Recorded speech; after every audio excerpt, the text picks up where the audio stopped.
Buenas noches, bienvenidos a un programa más de Las Reporteras que la Jornada de Oriente difunde en redes sociales.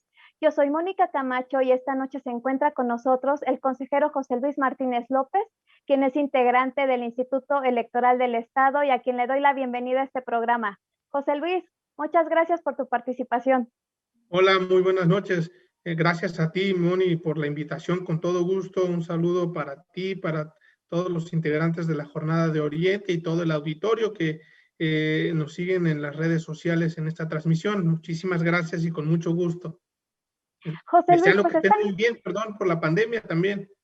Sí, claro, eso es algo que no podemos dejar de lado, ¿no? Es algo con lo que hemos vivido el último año. Así es, efectivamente, y pues a todas y a todos quienes laboran en la jornada, a ti, ¿no? Y a todos los cibernautas, se les desea que estén muy bien y sus familias también. Así es, lo mismo decíamos desde la Jornada de Oriente. Y pues, pese a la pandemia, el ambiente electoral se está calentando y cada vez nos acercamos más a la definición de candidatos, que eso ya es algo que ya está siendo muy claro en varias fuerzas políticas. Y en ese marco hubo una resolución del Instituto Electoral del Estado proveniente de la Comisión de Quejas y Denuncias de la que tú formas parte, que generó mucha Sí, polémica en el ambiente político electoral. Es esta denuncia relacionada con unas publicaciones realizadas por el Ayuntamiento de Puebla, por la alcaldesa Claudia Rivera Vivanco, quien busca la reelección y que el fin de semana fue confirmada como candidata de Morena para buscar un segundo periodo al frente de este ayuntamiento. Y bueno, de esta resolución que estamos hablando de la Comisión de Quejas y Denuncias, es una resolución, es una medida cautelar en la que se le pide a Claudia Rivera y al ayuntamiento bajar más de 80 videos de sus redes sociales porque identificaron posibles indicios de promoción personalizada, de uso de recursos públicos y posibles actos anticipados de campaña. ¿Me podrías comentar qué motivó esta determinación y si ya fue cumplida por el ayuntamiento? claro, sí, con todo gusto. Primero, si me permites contextualizar un poquito el tema de las medidas cautelares. En Claro. materia electoral existen tres tipos de sanciones. Una sanción de naturaleza penal, que se investiga a partir de los delitos electorales o está tipificada como delitos electorales. Una sanción de nulidades electorales que pueden tener como consecuencia la anulación de votación recibida en una o varias casillas o la anulación de toda una elección, pero se analizan pues después de las elecciones, después de los comicios o después del día de la jornada electoral y le toca resolver en este caso a la autoridad jurisdiccional, el Tribunal Electoral del Estado, y una sanción de tipo administrativo. Las sanciones de tipo administrativo se persiguen a través de lo que se conocen como procedimientos electorales en materia administrativa o el famoso derecho administrativo sancionador electoral. Por eso existen dos tipos de procedimientos que están vigentes, el procedimiento ordinario y el procedimiento especial sancionador electoral. Cuando una persona o algún actor político, ¿no? Alguna organización, etcétera, considera que alguna circunstancia que se esté llevando a cabo en el proceso electoral o en la organización del proceso electoral pueda vulnerar la contienda en la equidad o el desarrollo del mismo proceso electoral, pues tiene la oportunidad de presentar este tipo de procedimientos, ¿no? Generalmente en el instituto, bueno, en la etapa de organización de las elecciones, que es en la que nos encontramos, es muy reiterado que diversos actores políticos presenten escritos solicitando la integración de procedimientos, en este caso, especiales sancionadores. ¿Cuál es la naturaleza de un procedimiento especial sancionador? La temporalidad en la que se tiene que determinar. ¿Sí? Es un periodo muy corto en la que se tienen que emitir las determinaciones pertinentes. Bueno, tipo de procedimientos o dentro de este tipo, el peticionario puede solicitar la adopción de medidas cautelares. Una medida cautelar es analizar ciertas circunstancias que están siendo denunciadas y decidir no sobre el fondo del asunto denunciado, no sobre si la conducta que se está denunciando es una conducta que vulnera la normatividad electoral. Y generalmente se denuncian, por ejemplo, propaganda personalizada, la utilización de recursos públicos, actos anticipados de precampaña o de campaña, ¿no? Entre otros supuestos.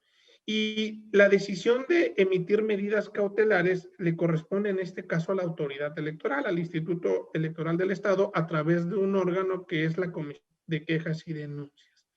Pero repito, el determinar esta circunstancia, es decir, si es procedente una medida cautelar o no prejuzga, por así decirlo, sobre la conducta denunciada. O sea, no se está diciendo que efectivamente la persona que ha sido denunciada está cometiendo ese tipo de actos ilícitos, por así decirlo, tiene que ser sancionada, porque ya la calificación en sí de la conducta es responsabilidad y competencia del Tribunal Electoral.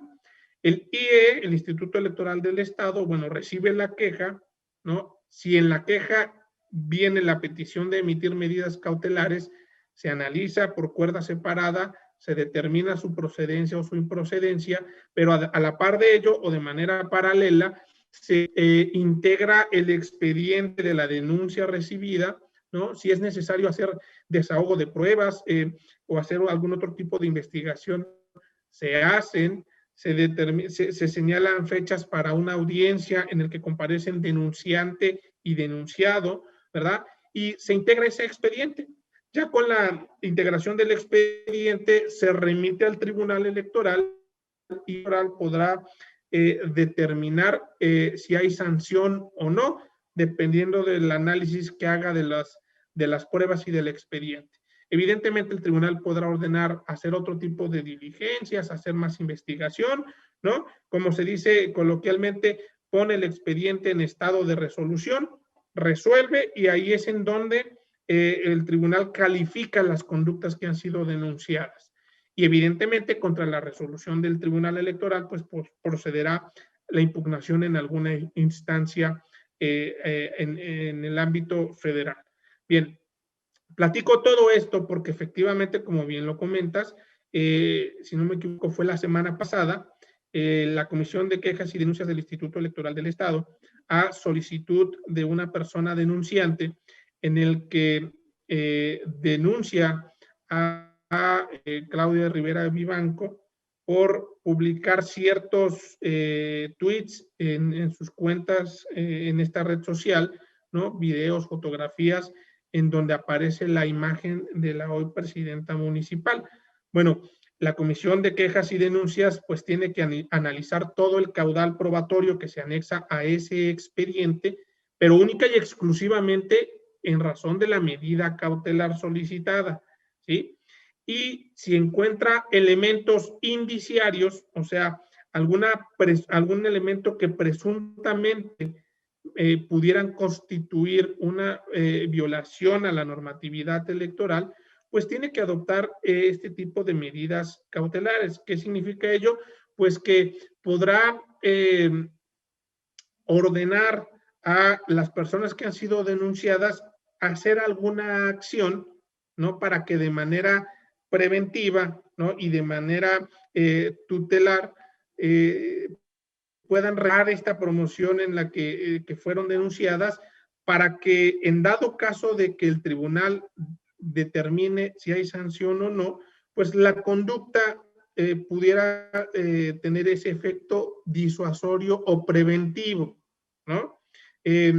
Estas medidas cautelares se toman en ese sentido. Haber denunciado, ¿verdad?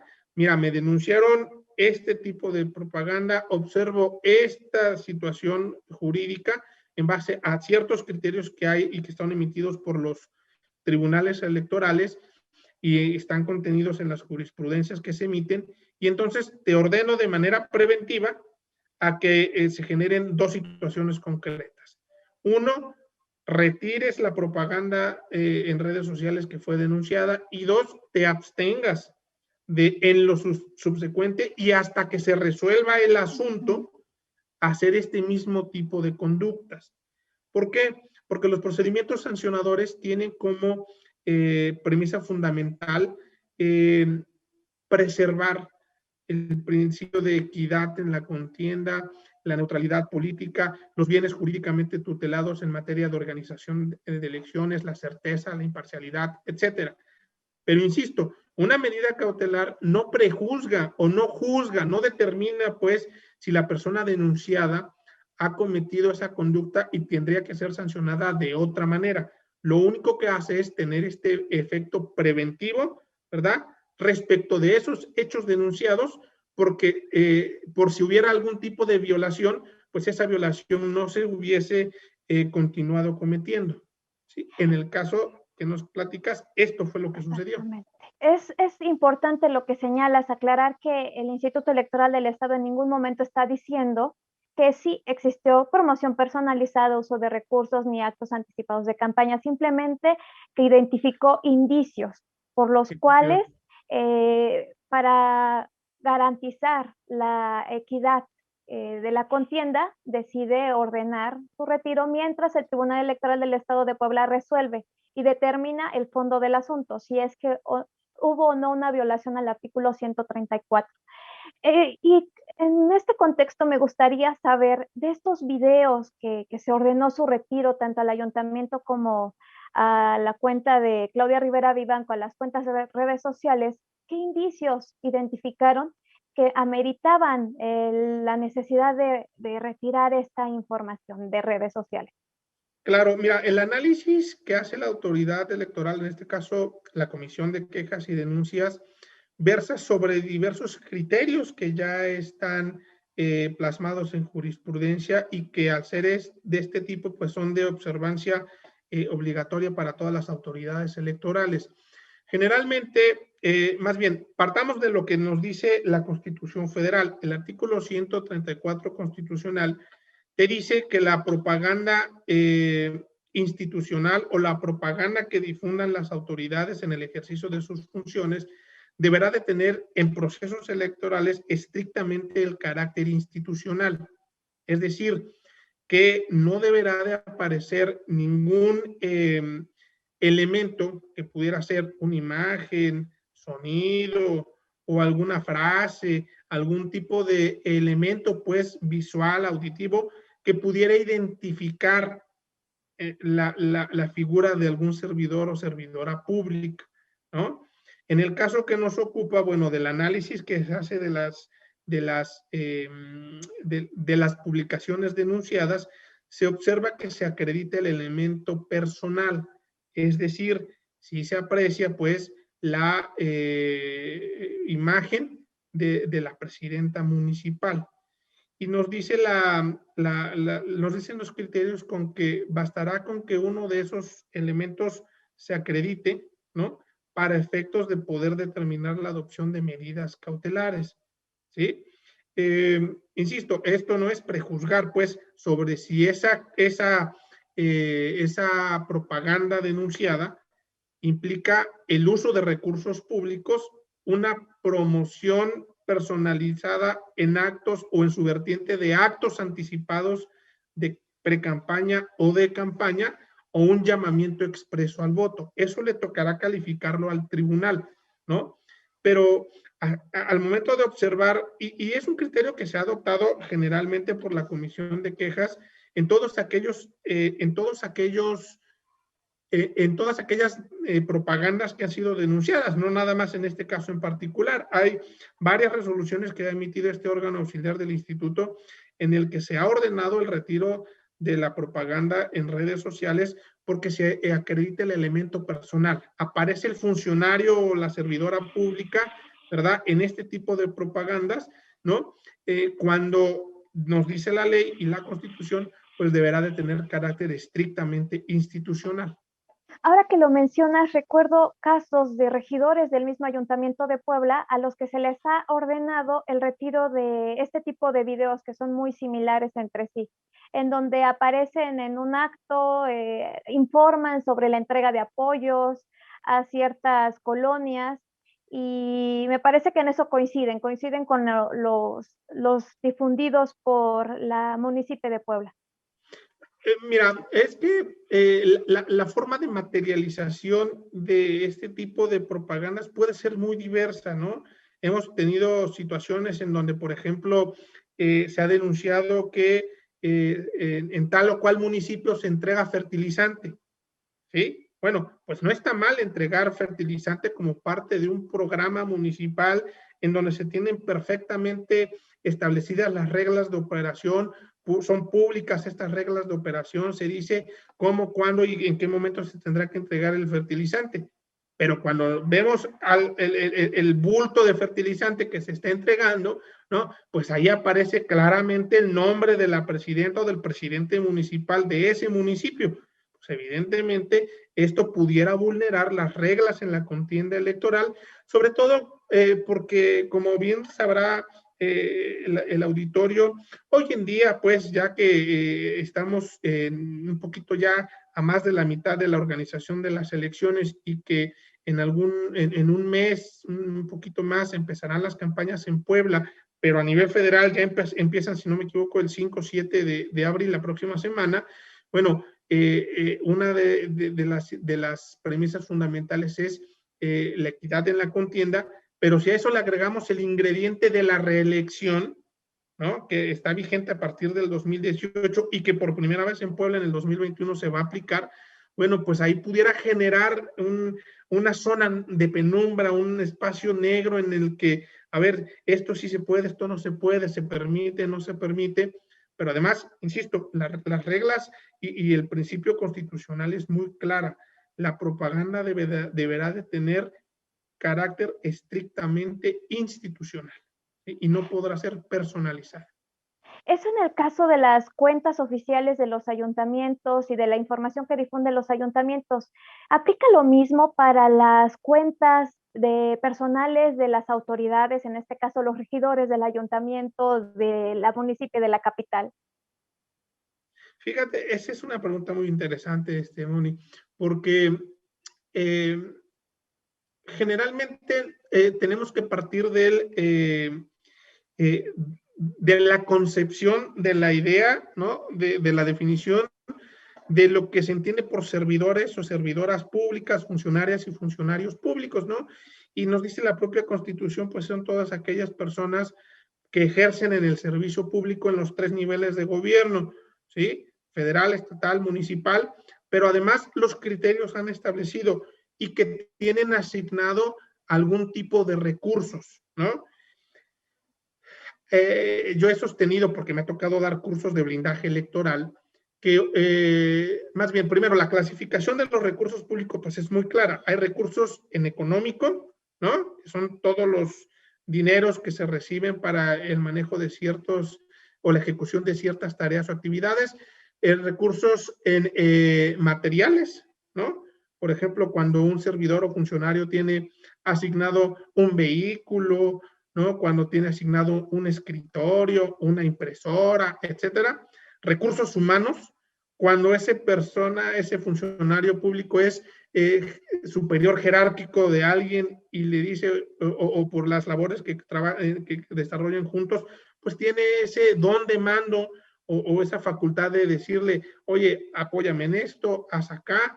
Y hoy en día, con el tema de la pandemia y con el tema de las redes sociales, pues me parece que pudiéramos incluir una cuarta categoría de recursos públicos, que son los recursos informáticos, los recursos en redes sociales, como pudieran ser, bien lo dices, las páginas de los propios ayuntamientos, las páginas o las redes, las cuentas en redes sociales de los propios ayuntamientos o de las personas que tienen el carácter de servidor o de servidora pública, ¿no? Y hoy en día vemos que las redes sociales constituyen un vehículo eficaz, eficiente y un vehículo de muy alta velocidad, por así decirlo, en el que se puede difundir una información y esa información puede llegar a un número infinito de usuarios, ¿no? Con solamente dar un clic, un retweet, un me gusta o postear algo en esas redes sociales. Bueno, y hemos encontrado, o más bien se ha dado el tema de, en reiteradas ocasiones, de que las servidoras y los servidores públicos quizás a lo mejor por algún tipo de falta de previsión o de desconocimiento, mezclan, ¿sí?, las redes que tienen como servidores públicos con sus cuentas individuales, ¿no? Yo tengo cuenta de Twitter, ¿sí? ¿No? Pero si en mi cuenta de Twitter ahí están diciendo que, o yo estoy diciendo que me ostento como consejero electoral en el Instituto Electoral del Estado de Puebla, pues por más que sea mi cuenta individual en Twitter, pues tendré que observar algunas reglas que no denoten o que no den pie a decir que mi carácter o mi actuación como consejero es parcial, ¿no?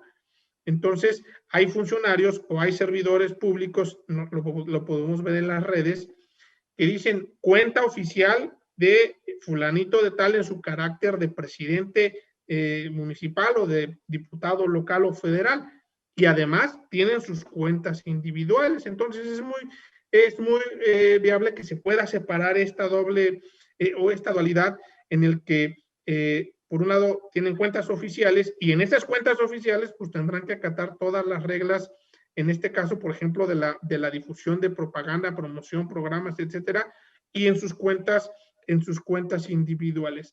Desafortunadamente, creo que no tenemos todavía esta visión de hacerlo de esa manera en todos los casos.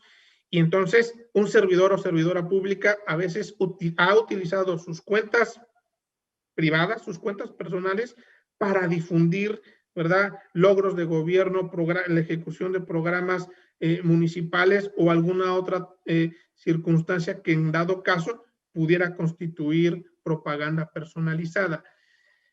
Este tipo de cuentas, pues efectivamente, al tener logos, imágenes, al tener, por así decirlo, la imagen municipal del municipio de que se trate, pues dan la pauta para, pues, encuadrarlas, pienso yo, en este carácter de un recurso, ¿no? Pero en su carácter tecnológico. Así es, José Luis, pues es algo de lo que se debe de estudiar más, ¿no? Sobre cuáles son las implicaciones que tiene la información que difunde una autoridad municipal a través de sus cuentas sociales y que también en estas cuentas de redes sociales y que también hagan uso de logotipos, de la imagen institucional del ayuntamiento, nos, seguramente con fines de promoverse, porque para eso están esas redes sociales y esas cuentas en estas plataformas.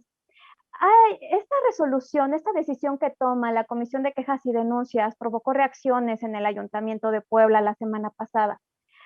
Por parte del secretario del Ayuntamiento, Damián Romero, quien hizo una declaración importante en una conferencia de medios, de la que contamos con un fragmento de este video que vamos a reproducir.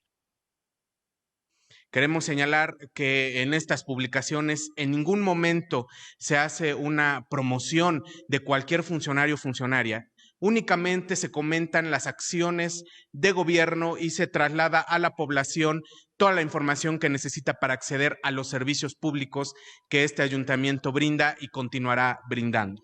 Nos parece grave que por medio de las instituciones electorales se quiera colocar una mordaza al Ayuntamiento de Puebla para no responder a los ataques en los que está recibiendo constantemente por parte no solamente de actores políticos, y esto es lo grave, sino de propias autoridades de públicas que componen los poderes del Estado.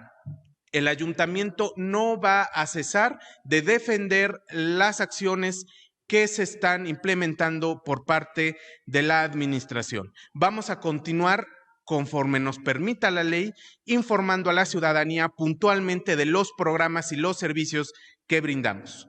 Esta es la respuesta que da Damián Romero, el secretario del Ayuntamiento de Puebla, ante las medidas cautelares emitidas por el Instituto Electoral del Estado. ¿Qué es lo que te parece, José Luis? Él habla de una mordaza que se pretende imponer al ayuntamiento para que no pueda dar respuesta a los ataques que enfrentan, me imagino que en el marco de este proceso electoral. Claro, pues me parece que, como siempre lo he sostenido, la regularidad democrática en cualquier democracia en el mundo implica que los órganos encargados de organizar elecciones o de calificar elecciones siempre serán los vistos bajo dos perspectivas cuando emiten un acto de autoridad. Es decir, cuando hay una resolución que impacte en la esfera de algún actor político, pues la resolución siempre va a ser, y la autoridad en consecuencia que emite esa resolución, siempre va a ser tachada de justa o injusta, ¿no? Depende de qué ángulo, de qué perspectiva se mire.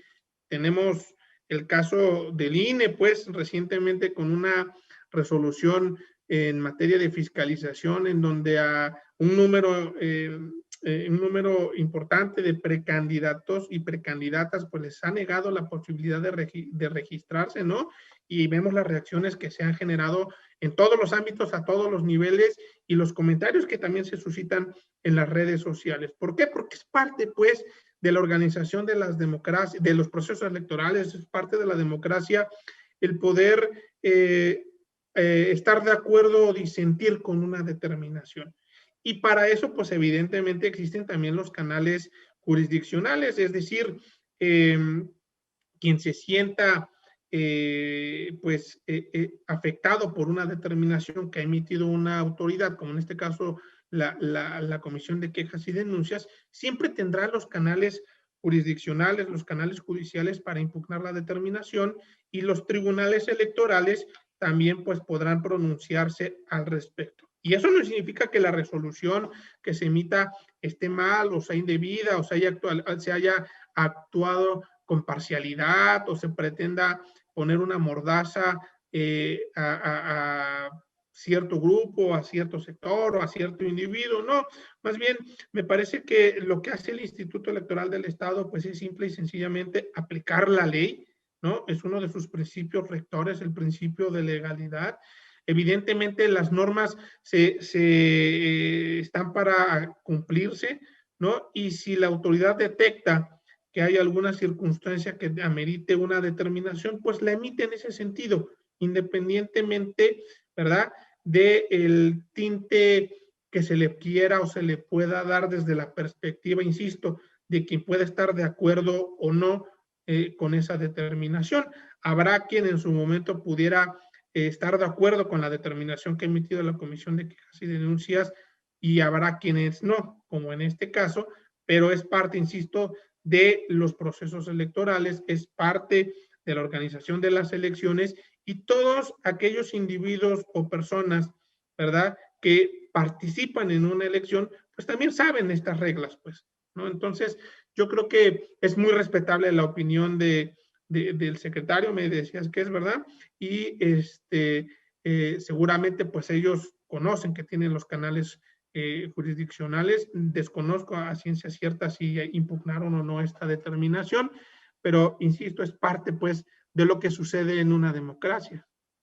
José Luis, tocaste un tema importante en este objetivo, en esta función que tiene el instituto de velar por la equidad de un proceso electoral, que es el tema de la reelección de las autoridades, como es el caso de Claudia Rivera, quien busca estar al frente del Ayuntamiento de Puebla a un segundo periodo, cosa que está permitido, por supuesto, por la ley, pero existen las reglas suficientes para garantizar en una contienda la equidad cuando una autoridad puede iniciar pues actos tendientes a mejorar su posicionamiento desde un puesto de poder. Mira, el tema de la reelección, que es la primera vez que se aplicará en Puebla, es un tema bien interesante, ¿no? Porque primero habrá que desentramar cuál en sí es el espíritu de una reelección en una democracia, ¿no? Y si ese espíritu conlleva a que las personas que busquen reelegirse en un cargo público, en primer lugar, tengan que separarse del cargo o no tengan que separarse del cargo, y si no se separan del cargo, entonces, ¿qué acciones tienen que cumplir, tienen que llevar a cabo para que desde la trinchera como servidor público o servidora pública en la que están, los recursos que puedan tener a su disposición no puedan influir en la decisión del electorado, en la contienda electoral y en la equidad en las elecciones? Y en el Instituto Electoral del Estado, bueno, hacíamos todo ese análisis y en un primer momento, bueno, el criterio eran 120 días de separación o todo aquel servidor o servidora emanado de un cargo de elección popular, diputados locales, presidentas, presidentes municipales, regidores, regidoras y las personas que ocupaban la sindicatura, que quisieran buscar la reelección, porque además la reelección es un derecho individual, pues, ¿no? Si una persona es síndico en un ayuntamiento y se quiere reelegir, pues así lo tiene que manifestar. Bueno, que todas estas personas que ostentasen este cargo público deberían de separarse con 120 días de anticipación, porque la verdad es que no hay normatividad específica que nos estableciese alguna temporalidad en específico o la implementación de ciertas reglas, ¿no? Y entonces, partiendo de esa ausencia de normatividad, el instituto se dio a la tarea de generar un lineamiento y de establecer ciertas reglas. Estos 120 días fueron impugnados y el tribunal local lo redujo a 90 días. Esa resolución del tribunal local fue impugnada y entonces el tribunal federal, ¿verdad?, estableció que no era necesaria la separación del cargo.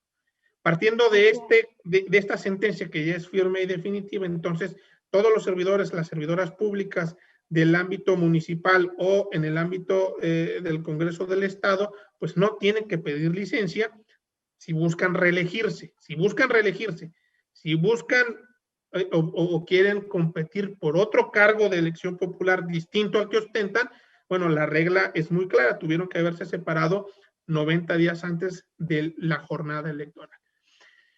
Pero entonces, al acatar esta sentencia de la autoridad judicial, y nos lo dice la propia sentencia, el instituto tiene que establecer reglas claras para efectos de que ese servidor o servidora pública no utilice ese cargo que ostenta y los recursos que puede tener a su disposición para vulnerar la equidad en la contienda. Y entonces, en el lineamiento de reelección, pues se establecieron algunos mecanismos que, insisto, desde la lógica de la institución en la que integro, pretenden pues mantener este equilibrio de poder y equidad en la contienda. Por ejemplo, ¿cuáles? Uno de ellos es muy importante, que todo aquel servidor o servidora que quiera reelegirse deberá de manifestar al Instituto Electoral del Estado el horario en el que va a cumplir las funciones como servidor o servidora pública, ¿sí? Por ejemplo, si el presidente de Tlatlauquitepec, se me ocurre por poner un ejemplo, ¿no?, dice, yo quiero buscar la reelección, pero no me voy a separar, entonces le tiene que informar al IE y decirle, a ver, mira, yo soy presidente, me voy a reelegir y entonces voy a actuar como presidente municipal de las 8 de la mañana a las 6 de la tarde, ¿no? Y en consecuencia, de las 6 de la tarde en adelante, pues buscaré hacer campaña en los tiempos en los que se tiene que hacer campaña para buscar mi reelección, ¿sí? Esa es una primera circunstancia. Otra segunda circunstancia es que se está pidiendo a todas aquellas personas que quieran reelegirse que informen al Instituto Electoral del Estado los recursos que tienen a su disposición, ¿no?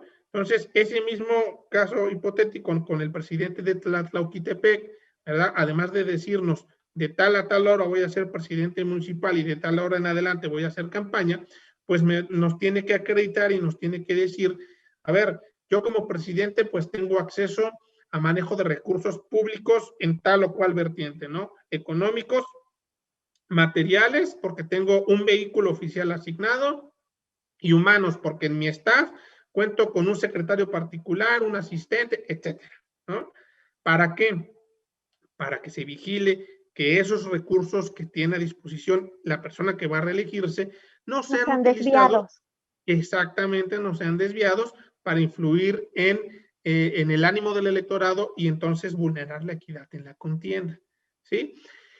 Si hacen falta reglas, me parece que sí, pero seguramente estas reglas tendrán que ser dadas después de una primera experiencia en Puebla en el ejercicio de la reelección.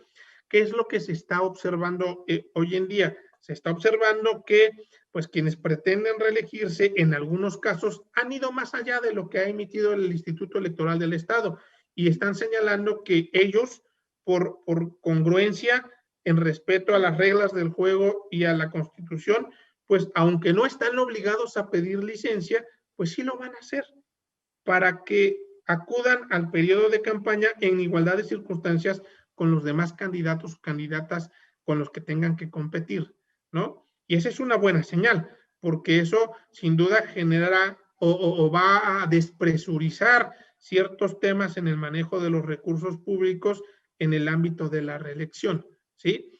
Pero sí hace falta, algún camino por andar, ¿no? Seguramente terminando este proceso electoral se repensarán esas reglas de la reelección, ¿no? El Poder Legislativo también, pues, le tocará desde el ámbito de su competencia, desde su trinchera, hacer lo propio y buscar la mejor solución, ¿verdad? En materia de reelección, insisto, que permite embonar, pues, en el ejercicio del servicio público, el ejercicio de recursos públicos y la búsqueda de la permanencia en un cargo de esta naturaleza.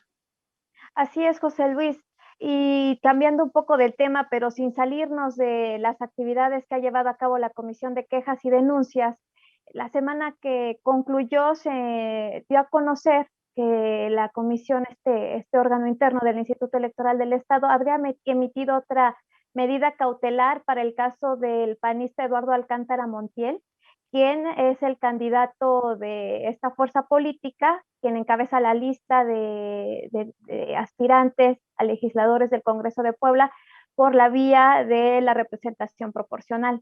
Él es el primer lugar de este listado y seguramente tiene muchas posibilidades de ingresar al Poder Legislativo de Puebla. Si me pudieras comentar en qué consistieron estas medidas y en razón de qué fue que se llegó a este acuerdo. Claro, efectivamente se emitieron otra vez medidas cautelares que no prejuzgan sobre la conducta denunciada, en este caso en materia de violencia política contra las mujeres en razón de género. La persona que denuncia y que solicita la adopción de medidas cautelares y de órdenes de protección, pues nos hace una explicación en su escrito de denuncia respecto de diversas situaciones que en el ejercicio de sus derechos político-electorales, ¿no? Porque tenía la pretensión de ser candidata en una demarcación en específico, pues estas conductas le lesionaron pues su dignidad humana, le vulneraron sus derechos político-electorales, ¿no? Y en base a lo que nos ha dicho en el expediente, la Comisión de Quejas emite estas medidas cautelares y estas órdenes de protección. La verdad es que el tema de la violencia política contra las mujeres es un tema en el que se tiene que actuar con mucha celeridad, se tiene que juzgar con perspectiva de género. ¿Qué significa esto? Que se tiene que ser no tan estricto como se es en otro tipo de procedimientos sancionadores en materia electoral. La propia ley así lo ha interpretado, las propias jurisprudencias, los propios criterios y la propia normatividad en materia de perspectiva de género, no discriminación y erradicación, visibilización y sanción de la violencia política contra las mujeres en razón de género, ¿no? La Ley General de Acceso a las Mujeres a una Vida Libre de Violencia y la correspondiente en el ámbito local o estatal, pues nos dicen que las autoridades, en este caso las autoridades electorales, tenemos que ser muy diligentes, menos exigentes en cuanto a ciertas circunstancias procesales y tomar esta perspectiva de género para decidir en consecuencia. Entonces, si nosotros tenemos un asunto en el que una persona, una mujer nos está diciendo que se siente vulnerada y que necesite el apoyo de la autoridad, pues acatamos este marco normativo y tomamos la determinación de emitir estas medidas cautelares y órdenes de protección. Nos contaba que su partido, bueno, pues tenía conocimiento de estas circunstancias, entonces una de las medidas cautelares que se impusieron en esta determinación era que el partido pues tenía que atender esta petición y tiene que, en términos generales, por el tema de culpa invigilando. ¿Qué significa la culpa invigilando? Significa que un partido político tiene que ser responsable y tiene que vigilar el actuar de sus militantes, simpatizantes, dirigentes, ¿sí? Si ese criterio lo tomamos a la inversa, ¿verdad? Pues le estamos diciendo al partido político, o más bien en un ámbito interno, pues que también al interior de su vida interna como partido político, tiene que ser diligente y tiene que procurar el actuar de todos sus militantes o de todas las personas que lo integran. Entonces, lo que le dijimos en estas medidas cautelares, pues es que en su vida interna procurara que el actuar de todos sus militantes, ¿verdad? Sin poner un señalamiento en específico o dirigido a alguna persona o sujeto en particular, pues se respetara el ejercicio de los derechos político-electorales de sus militantes mujeres y de sus militantes en general, ¿no? Se tomaron medidas cautelares en el sentido de el acompañamiento para la denunciante, ¿no? Que en aquellas circunstancias en los que tuviera que ejercer algún derecho político electoral, pues nunca estuviera sola, siempre estuviera acompañada, que no se le dejara incomunicada, que se le diera atención en dado caso pronta y expedito en el caso de que hubiera alguna manifestación al respecto. Pero insisto, todo encaminado, ¿verdad?, a la tutela preventiva y sin prejuzgar si la persona denunciada efectivamente cometió violencia política contra las mujeres en razón de género, porque eso será motivo de la calificación de la misma por parte del tribunal, ¿sí? Entonces, no es la primera vez que el instituto y la comisión de quejas pues toma medidas cautelares y órdenes de protección en asuntos de esta naturaleza por violencia política, ¿no? Hemos tomado, me parece que del 100% en el que se ha denunciado violencia política contra las mujeres, en más del 80% se han otorgado medidas cautelares u órdenes de protección, ¿verdad? Porque aquí el tema fundamental es el respeto a la dignidad de las mujeres, al ejercicio de sus derechos humanos, de su integridad física y de sus derechos político-electorales. Vamos a contextualizar un poquito este caso.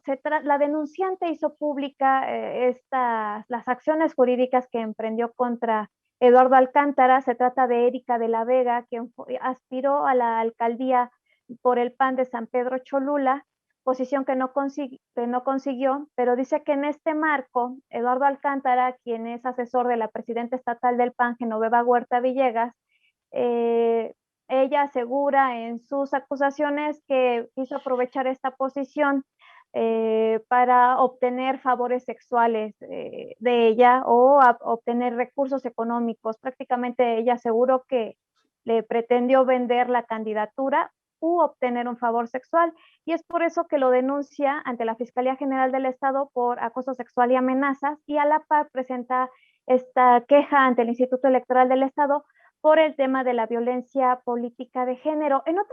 En otros acuerdos de la Comisión de Quejas y Denuncias se ha llegado a incidir en la participación del actor señalado de violencia política de género. ¿Se puso alguna limitante a Eduardo Alcántara para participar en esta elección mientras se resuelve el litigio en su contra? Mira, nosotros no tenemos la facultad de incidir en la vida interna de un partido político. Es decir, nosotros no, la Comisión de Quejas y Denuncias no tiene la atribución de decirle a tal o cual partido, oye, a ver, tengo a este asunto en trámite, tengo este asunto, es de mi conocimiento, retíralo cancélale la participación. No, porque como no tenemos facultad de decidir sobre el fondo del asunto denunciado, y es estrictamente el Tribunal Electoral el que tendrá que calificar las conductas, entonces lo único que nosotros podemos hacer es tomar en consideración lo que nos está diciendo las personas que denuncian, valorar los elementos que hay en el expediente, y si de ese análisis preliminar, insisto, sin calificar conducta, es necesario adoptar alguna medida cautelar, lo hacemos. Pero esas medidas cautelares en ningún momento pudieran ser, como tú lo comentas, ¿no? Habla en términos generales, en el sentido de retira una candidatura, quítale su carácter de precandidato o precandidata, no lo inscribas en una lista, etcétera. No, porque eso es estrictamente vida interna del partido político. Así es, y me parece que para que se le pueda vedar el derecho a participar a una persona denunciada por violencia política de género, debe de existir una sentencia firme Mira, en la que se haya concluido esto. Es correcto, dice el Código Local, si no me equivoco es el artículo 15, que uno de los requisitos de elegibilidad de las personas que tienen o que van a ser postuladas en este proceso electoral es que ese sujeto, ese individuo, esa persona no haya sido sancionada en sentencia firme o ejecutoriada por 3 conductas: violencia política contra las mujeres en razón de género o delito equivalente, incumplimiento de la obligación alimentaria y violencia familiar, ¿no? Pero evidentemente la circunstancia es que tiene que ser una sentencia firme, definitiva e inatacable la que imponga esa sanción, o la que imponga o la que califique que ese sujeto, esa persona ha cometido cualquiera de estas 3 conductas, ¿sí? Y entonces eso generaría la inelegibilidad de esa persona sancionada. Además de otros efectos, porque acuérdense ustedes que hoy en día el INE tiene un catálogo nacional de sujetos sancionados por violencia política contra las mujeres en razón de género. En el ámbito estatal, el Instituto Electoral tiene que crear el catálogo estatal de personas sancionadas, pero en el caso, la diferencia con el ámbito federal es que en nuestro código, ¿verdad? El Congreso del Estado fue más allá e incluyó 2 conductas adicionales a la violencia política contra las mujeres. Entonces, todos aquellos individuos, personas, hombres, mujeres que sean sancionados por cualquiera de las 3 conductas, tendrán como efecto la inscripción en este catálogo de personas sancionadas, insisto, por violencia política contra las mujeres, incumplimiento de la obligación alimentaria y violencia familiar. Así es, José Luis. Pues, ¿algo más que desees agregar a este tema, a estos temas que hemos abordado? Pues es, insisto, decir que el Instituto Electoral del Estado pues cumple con el mandato que le da la Constitución Federal, la Constitución local y la ley electoral correspondiente, ¿no? No podemos ir más allá de nuestras atribuciones más que bajo el principio de legalidad, ¿verdad? Conocer todo este tipo de asuntos que son de nuestro conocimiento y decidir en base a los elementos probatorios que hay en el expediente. Reiterar que ello no prejuzga sobre si se cometen o no los actos denunciados, ni tampoco prejuzga sobre la sanción que pudieran, en dado caso, hacerse acreedores quienes hayan sido denunciados. Simple y sencillamente, las medidas cautelares son para eso, ¿no? Tutelar la conducta, prevenir que se siga cometiendo en el futuro y preservar la equidad en la contienda. Que derivado de estas determinaciones que, repito, pueden ser muy cuestionadas para unos, aplaudidas para otros, pero el instituto no puede dejar de pronunciarse porque es una de las tareas que tiene encomendadas a través de la Comisión de Quejas y Denuncias, y para ello también existirán los canales judiciales, los canales procesales correspondientes, impugnar una resolución que no les agrade a los actores políticos, pues están en todo su derecho, y qué bueno que lo hagan. Si lo hacen, eso también ayuda para que el Instituto Electoral del Estado o a través de la Comisión de Quejas, pues los criterios que se han emitido son también sanos y saludables, porque así nos permitirá tener los precedentes para otros asuntos que puedan venir en el futuro. Estamos cumpliendo con lo que nos marca la ley y seguramente lo haremos hasta concluir el proceso electoral que está en curso. Así es, José Luis. Te agradezco mucho que me hayas dado esta oportunidad de charlar contigo en estos temas que necesitan mucha luz jurídica para entender por qué el Instituto Electoral del Estado está tomando estas determinaciones. Y por eso te agradezco mucho que nos hayas conferido este tiempo y también agradecer a todos los que siguieron esta transmisión por el espacio que nos otorgaron. Ya nos estaremos viendo en una próxima entrevista para la Jornada de Oriente en el programa de las reporteras. Hasta pronto. Gracias. Buenas noches. Muchas gracias. Gracias.